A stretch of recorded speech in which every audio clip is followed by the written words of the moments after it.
نحمده ونصلي على رسوله الكريم اما بعد فاعوذ باللہ من الشیطان الرجیم بسم اللہ الرحمن الرحیم السلام علیکم ورحمۃ اللہ وبرکاتہ۔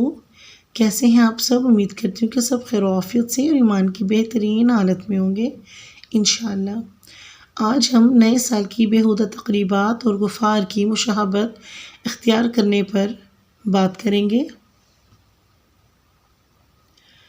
ہمارا دین ہمیں کیا سکھاتا ہے؟ آئیے اپنی اصلاح کیجیے۔ حدیث مبارکہ ہے جس کا ترجمہ ہے،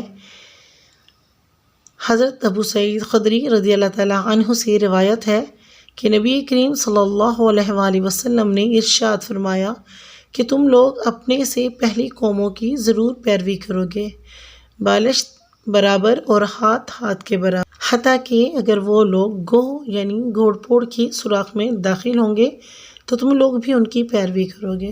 حضرت ابو سعید کہتے ہیں کہ یہ سننے کے بعد ہم لوگوں نے عرض کیا، اللہ کے رسول، کیا پہلی قوموں سے مراد یہود و نصارہ ہے؟ آپ صلی اللہ علیہ وسلم نے فرمایا، پھر اور کون؟ صحیح بخاری اور صحیح مسلم۔ تشریح باوجود اس کے کہ اللہ تبارک و تعالیٰ نے اور رسول اکرم صلی اللہ علیہ وآلہ وسلم نے بڑی تاکید سے یہ حکم دیا ہے کہ وہ اللہ اور اس کے رسول کے دشمنوں کی پیروی نہ کریں، وہ اسی صراط مستقیم پر قائم رہیں جو اللہ تعالیٰ کا پسندیدہ راستہ ہے اور اس تک پہنچنے کا آسان ذریعہ ہے جو اللہ تعالیٰ کے محبوب بندوں کا راستہ ہے۔ دوسری جگہ فرمایا، اور یہ کہ یہ دین میرا راستہ ہے سو اسی پر چلو، اور دوسری راہوں پر مت چلو کہ وہ راہیں تم کو اللہ تعالیٰ کی راہ سے جدا کر دیں گی۔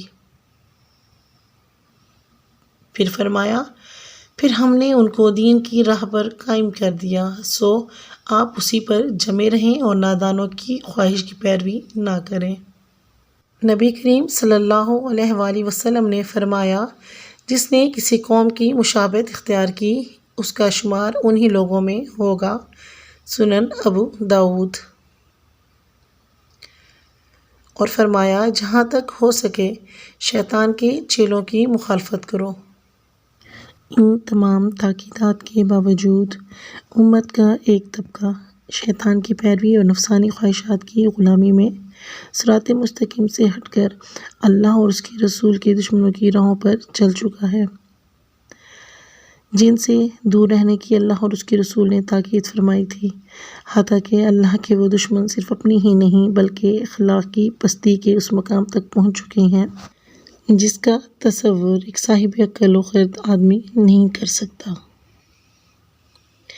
جیسا کہ زیر بحث حدیث میں پیشین گوئی کے طور پر اور ساتھ ہی ساتھ امت کو اس پستی میں گرنے سے روکنے کے لیے نبی صلی اللہ علیہ وآلہ وسلم نے فرمایا تھا کہ قیامت قائم ہونے سے قبل ایک وقت ایسا ضرور آئے گا کہ تم لوگ اپنے سے پہلی قومیں جن پر اللہ تعالیٰ کا غضب نازل ہو چکا ہے اور جو گمراہی و ضلالت میں اس قدر آگے بڑھ گئے ہیں کہ اللہ وحدہ لا شریک لہ کے لیے بیٹا ہونے کا عقیدہ رکھ لیا، اور ان کی پیروی میں ضرور پڑو گے۔ اور حیرت تو یہ ہے کہ اس وقت تم عقل سے اس قدر دور ہو چکے ہوگے اور تقلید کے نشے میں اس قدر مست ہوگے اور نفسانی خواہش تم کو اس قدر پاگل بنا چکی ہوگی کہ تم سوچ و فکر سے عاری ہو چکے ہوگے۔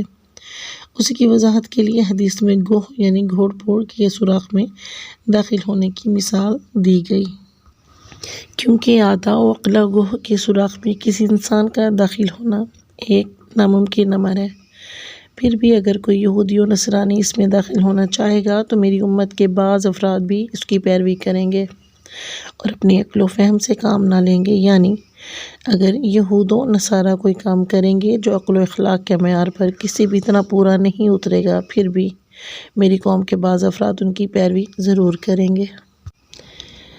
اس اندھی تقلید کی ایک جیتی جاگتی مثال یہود و نصارہ اور غیر قوموں کی تہذیبوں کو اپنانا ہے، جیسا کہ آج امت کا وہ طبقہ جو خود کو تعلیم یافتہ، مہذب اور دیندار تصور کرتا ہے، لیکن اپنے بچوں کی برتھ ڈے پارٹی ضرور منعقد کرتا ہے، جو کہ یہود و نصارہ کی کھلی تقلید ہے۔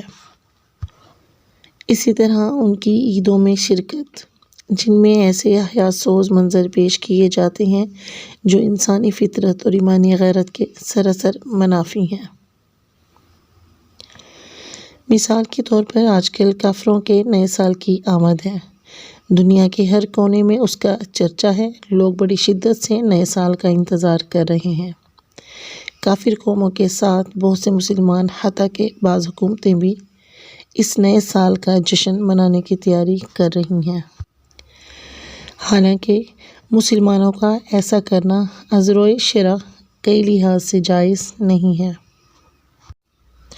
مسلمانوں کے نزدیک عید کا معاملہ ایک شرعی امر ہے، لہٰذا جس دن کو شریعت عید کا دن نہ قرار دے اس دن کو عید کا دن قرار دینا ضلالت و گمراہی اور بدعت ہوگا۔ یہ نیا سال مسلمانوں کا سال نہیں ہے بلکہ کافروں اور اللہ کے دشمنوں کا سال ہے۔ اس لیے خلیفہ راشد حضرت عمر رضی اللہ تعالیٰ عنہ نے مسلمانوں کے لیے نئی تقویم کا ایجاد کیا ہے، لہٰذا اس کی آمد پر خوشی ایک غیر شرعی کام اور اللہ کے دشمنوں سے مشابہت ہے جس سے سختی سے منع کیا گیا ہے۔ اس عید میں بعض ایسے حیاسوز کام کا ارتکاب کیا جاتا ہے جو اسلام کی نظر میں حرام اور اسے جائز یا بہتر سمجھنا دین سے خروج اور بغاوت ہے۔ استغفر اللہ۔ اگر یہ تسلیم کر بھی لیا جائے کہ کافروں کے سال کا استعمال جائز ہے تو ایسے موقع پر ایک مسلمان سے یہ مطالبہ ہے کہ وہ اپنا محاسبہ کرے کہ جس سال کو رخصت کر رہا ہے اس میں اس نے کیا کھویا اور کیا پایا، کتنے نیک عمل کیے اور کتنے برے عمل، تاکہ نیک عمل کی قبولیت کی دعا کی جائے اور برے کام سے توبہ و استغفار۔ علماء امت کا متفقہ فتویٰ ہے کہ کافروں کی عیدوں میں شریک ہونا، انہیں مبارکباد پیش کرنا، کسی بھی طرح سے اس عید میں ان سے تعاون کرنا قطعی طور پر جائز نہیں ہے۔ یا اللہ ہمیں ایسی خرافات اور فتنہ انگیز چیزوں سے دور رکھ اور ہماری اصلاح فرما اور ہمیں صراط مستقیم پر چلنے کی توفیق عطا فرما۔